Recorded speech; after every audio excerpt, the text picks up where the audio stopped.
Self-knowledge is real knowledge. There are two types of knowledge.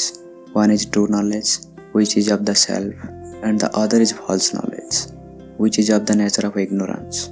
We should drop the false knowledge and recognize the true knowledge. When the sense of me and mine both go completely, that is called true knowledge. When the mind and intellect jump beyond the senses, logical thought becomes out of place. This is the mystery, for which the mind and intellect are not required in order to understand. It is of the nature of self-experience. The self is self-evident. He knows other things, and of course, he knows himself. What does it mean? When we say he knows himself, it means he is already there. Only the one who is already there can know other. How can one who is not existent know any other thing? Just as when a man does not exist, how will he, who is not there, know whether anyone comes or leaves? Are we able to tell about it? Who is there who says I don't know? This is the fact with the self. We may well say that one is confused, but is it not true that he is there and only then he can be confused? So it is proved that before any confusion, the state of non-confusion or clarity was there.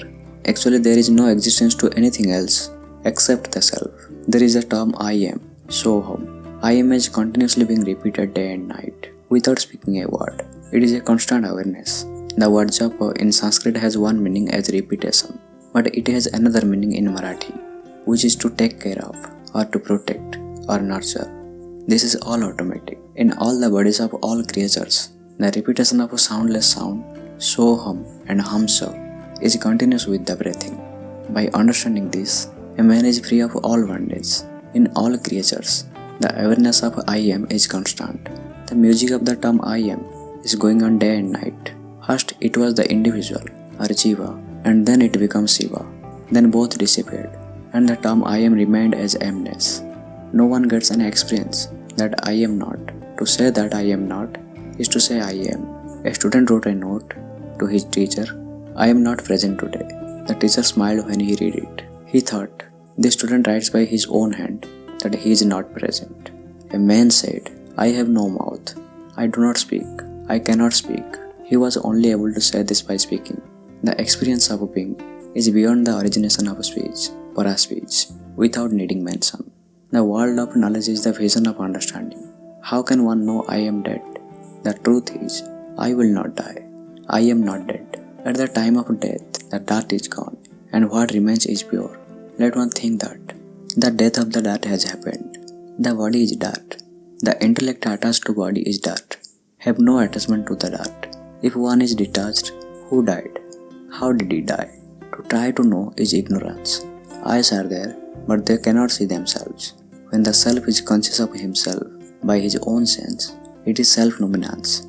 It is of the nature of self-experience. One who tries to know is in ignorance. The self is not an object of knowledge, as it is he who knows all things. All things are object of his knowledge. Whatever there is to be known is known by him.